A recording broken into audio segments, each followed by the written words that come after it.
Assalamualaikum warahmatullahi wabarakatuh. Hai semuanya, perkenalkan nama saya Inanjeri Surga dengan NIM channel 21023.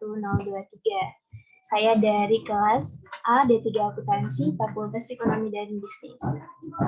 Saya di sini akan mempresentasikan mata kuliah perpajakan.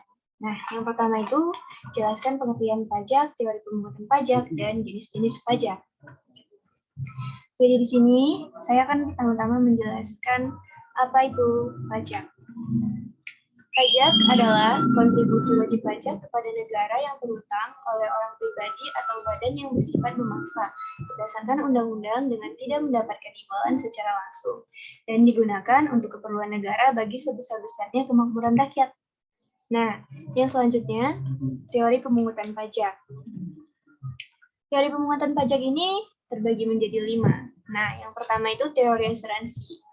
Mengartikan bahwa pembayaran pajak bagaikan membayar premi dalam perusahaan asuransi. Dalam premi asuransi, dana yang dibayarkan akan digunakan untuk menjamin kehidupan peserta asuransi sehingga diharapkan mereka bisa mendapat perlindungan jika terjadi hal tak terduga di kemudian hari.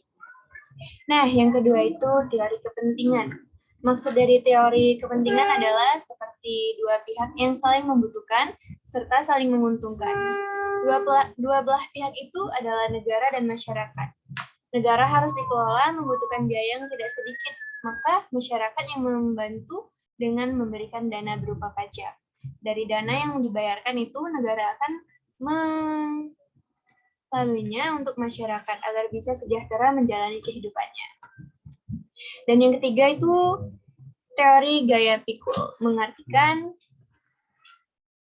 pajak dibayar masyarakat harus sesuai dengan gaya pikul ini.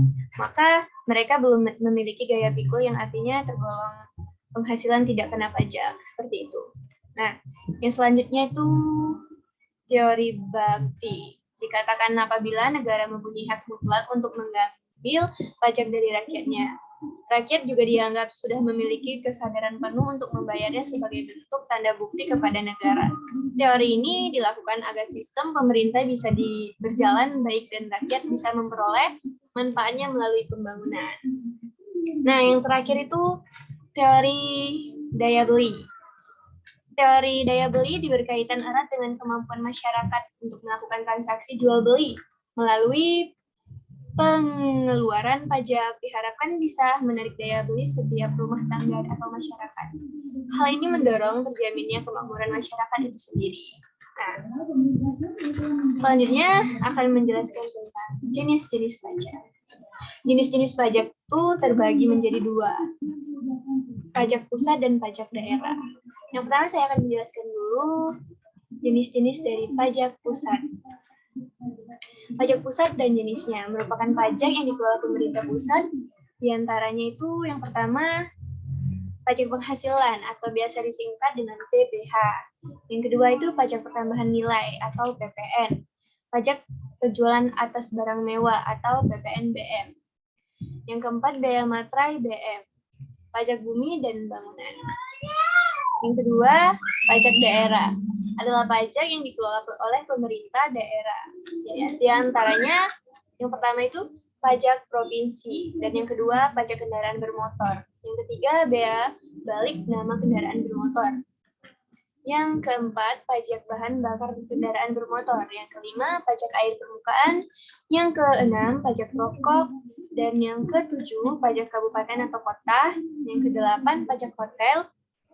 Pajak restoran, pajak hiburan, pajak reklame, pajak penerangan jalan, pajak mineral bukan logam dan batuan, pajak parkir, pajak air tanah, pajak sarang burung atau walet, dan pajak bumi dan bangunan perdesaan atau perkotaan, dan bea materai hak atas tanah atau bangunan, atau biasa disingkat BPHTB.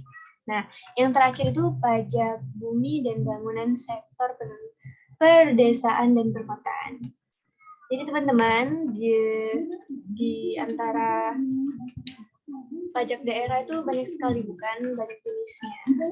Ada yang mengira kita tidak dapat pajak rokok. Yang merokok di Indonesia itu sangat banyak.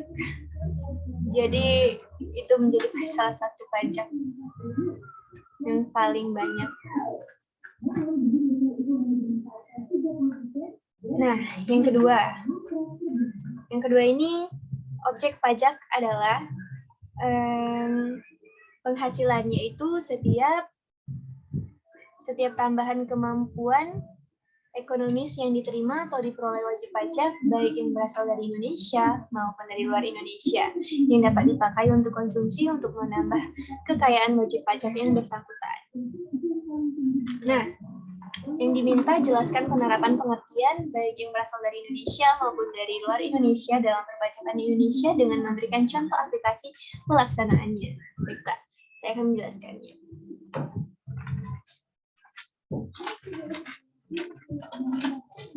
Sudah tertera di sini.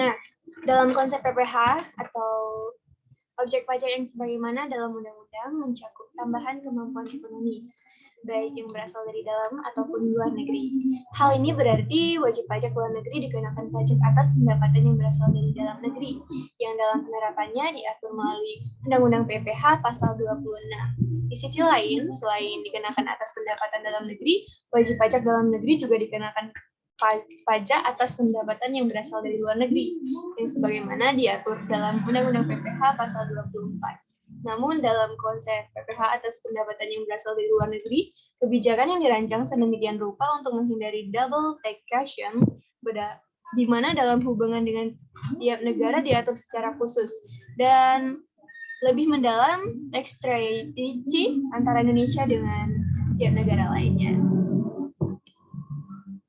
Dan yang soal ketiga itu, saat ini hampir semua orang pribadi atau telah memiliki NPWP. Salah satu kewajiban dari kepemilikan NPWP tersebut adalah kewajiban untuk melaporkan SPT tahunan OP. Nah, menurut Anda, apakah SPT tahunan OP akan selalu menunjukkan posisi yang kurang bayar? Berikan penjelasannya. Baiklah, saya akan menjelaskan pertanyaan nomor 3. Nah, menurut saya tidak. SPT tahunan OP memiliki 3 kemungkinan posisi, yaitu lebih bayar, nihil, dan kurang bayar. Nah, posisi nihil biasanya terjadi bila OP hanya memperoleh pendapatan dari sumber dan pajak atas pendapatan tersebut telah dipotong oleh pemberi kerja, sehingga di SPT tahunan pajak terutang sama dengan kredit, pajak akibatnya SPT berada di posisi nihil. Nah, posisi lebih bayar dapat terjadi karena angsuran pajak atau yang menjadi kredit pajak. Lebih besar dari pajak terutang karena pendapatan wajib pajak tahunan ini tidak sebesar tahun-tahun sebelumnya karena bisnis sedang terpuruk. Nah, yang keempat guys.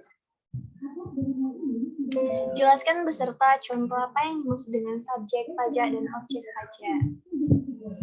Ada yang tahu? Baiklah, saya akan menjelaskannya. Sumber pajak. Yang pertama itu sumber pajak. Sumber pajak adalah individu atau badan yang punya hak dan kewajiban dalam perpajakan.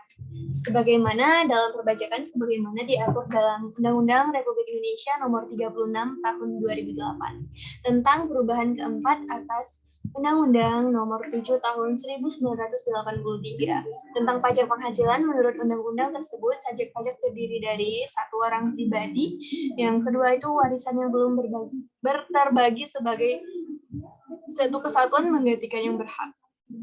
Yang ketiga itu badan. Dan yang keempat, bentuk usaha tetap atau BUT. Contoh subjek pajak itu terbagi menjadi 2. Yang pertama, subjek pajak dalam negeri.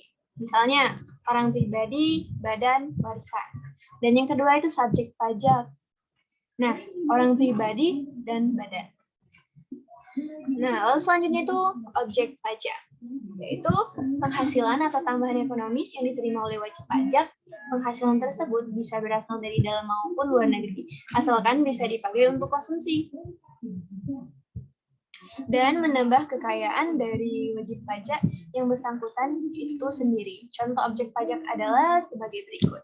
Pertama itu gaji, upah, tunjangan, honor. Dan yang kedua, laba perusahaan. Yang ketiga, hadiah dari undian atau pekerjaan atau kegiatan dan penghargaan. Yang keempat, bunga termasuk premium, diskonto, dan imbalan karena jaminan pengembalian hutang. Dan yang kelima atau yang terakhir itu dividen. Dan saya akan juga menjelaskan nomor 5. Jelaskan beserta contoh pembukuan dan pencatatan dalam perpajakan. Nah, pembukuan mengacu pada Undang-Undang Nomor 6 Tahun 1989 tentang Ketentuan Umum dan Tata Cara Perpajakan dengan perubahan berkali-kali hingga menghasilkan Undang-Undang Nomor 28 Tahun 2007 Pasal 1 Ayat 29 adalah pembukuan merupakan proses pencatatan yang dilakukan secara teratur untuk mengumpulkan data dan informasi keuangan. Contohnya harta, kewajiban modal, penghasilan, biaya serta jumlah perolehan, dan penyerahan batang atau jasa dalam periode pajak tersebut. Nah, yang kedua itu pencatatan. Mengacu Undang-Undang Nomor 28 Tahun 2007, Pasal 28 Ayat 9 mengatakan pencatatan terdiri atas data yang dikumpulkan secara teratur tentang penerimaan bruto dan penghasilan bruto. Sebagai dasar untuk menghitung pajak terutang, termasuk di dalamnya bukan objek pajak atau dikenai pajak. Dan pertanyaan nomor 6. Carilah kasus di bidang pajak penghasilan yang terjadi saat ini dan silahkan beri penjelasan serta solusinya. Jadi kita disuruh mencari kasus. Nah, judul kasus terjerat kasus hukum seorang pengusaha pembuatan sepatu di Bekasi, RY, atau 52 tahun dijebloskan Kejaksaan Negeri Bekasi. Kelembagaan Permasyarakatan Pulau Kapal, Bekasi Timur, Rabu 16/12. Tersangka tersebut tidak membayar PPN dan tidak menyampaikan SPT PPh ke negara pada tahun 2006 lalu, sehingga diduga menimbulkan kerugian sebesar 1,6 miliar. Wow, besar bukan? Menurut Edison, perbuatan tersangka telah melanggar Undang-Undang Nomor 16 Tahun 1983, sebagaimana diganti dengan Undang-Undang Nomor 16 Tahun 2000 tentang Ketentuan Umum Perpajakan. Dalam peraturan itu disebutkan perusahaan yang memiliki omset di atas dari 600 juta per tahun diwajibkan membuat SPT PPh dan memungut PPN atau pajak pertambahan nilai. Dan tersangka ini pengusaha yang seharusnya wajib mengukuhkan dirinya sebagaimana pengusaha kena, tapi ia tidak melakukan kewajiban itu, katanya. Edison menjelaskan, dalam perkara pajak apabila ditemukan indikasi pelanggaran pajak, terlebih dahulu petugas akan melakukan himbauan untuk membayar pajaknya, padahal saat penyidikan dimulai sejak tahun 2009. Tersangka masih diberikan kesempatan untuk membayar sebelum kasus dilimpahkan ke pengadilan. Penyidik telah melayangkan surat imbauan yang berisi kewajiban memungut PPN dan membuat SPT PPh terhadap 25 karyawannya. Tapi dengan berbagai alasan dia tidak bayar, ungkap Edison. Jadi, penyidik kemudian menggelar pengungkapan ketidakbenaran terhadap tersangka sebagaimana pasal 8 ayat 3 Undang-Undang KUP, namun RY kembali tidak mengasuhkan peraturan mewajibkan melakukan pelunasan kekurangan pembayaran pajak disertai denda 150%. Karena tersangka masih belum membayar kewajibannya, penyidik kemudian menjerat tersangka diwajibkan membayar denda sebanyak 400% atau 4 kali lipat kepada negara. Hingga beberapa bulan dikenakan pasal itu, RY tetap tidak melaksanakan kewajibannya. Akhirnya penyidik menyerahkan dia ke Jari Bekasi untuk diproses hukum, katanya. Nah, penyidik Direktorat Jenderal Pajak Jawa Barat 3. Dengan kata menambahkan, kasus ini terungkap saat petugas memperoleh informasi dari rekan bisnis RY bahwa perusahaan tersebut tidak melaksanakan kewajibannya. Berbekal laporan itu, kemudian penyidik mendorongi perusahaan RY di daerah Harapan Indah, Kecamatan Medan Satria, Kota Bekasi pada 2009 yang lalu. Dari pemeriksaan itu terungkap bahwa RY tidak memungut PPN atau pajak pertambahan nilai dan membuat SPT PPh tahun 2006 lalu. Saya mendapat kasus ini dari Google, dan solusi menurut saya memang benar bahwa tersangka harus dihukum karena perbuatannya yang telah melanggar aturan dan undang-undang yang berlaku. Dan pertanyaan terakhir atau pertanyaan nomor 7.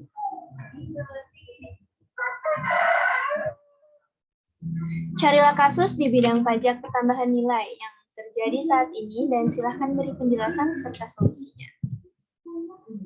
Nah,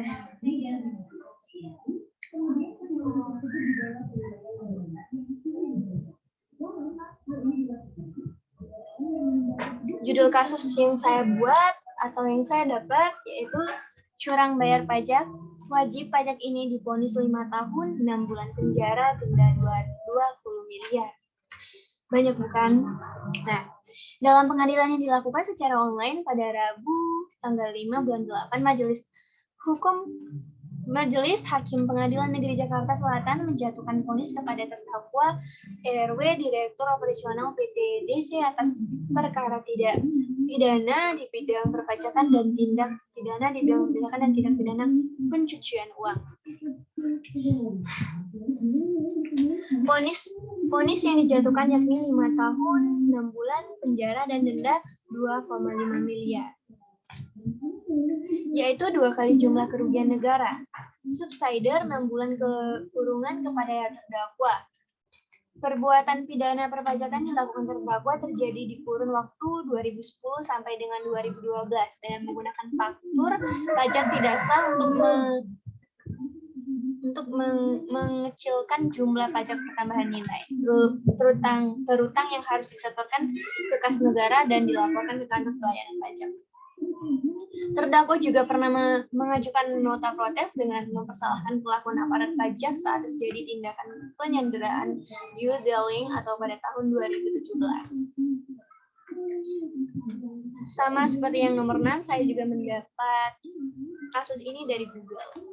Nah, solusinya menurut saya itu agar tingkat keamanan pengawasan perpajakan itu lebih ditingkatkan lagi supaya para wajib pajak tidak mengulangi hal seperti kecurangan ini. Terima kasih. Itu saja presentasi dari saya. Saya izin pamit. Terima kasih sudah mendengarkan presentasi ini. Saya akhiri dengan wassalamualaikum warahmatullahi wabarakatuh. Terima kasih.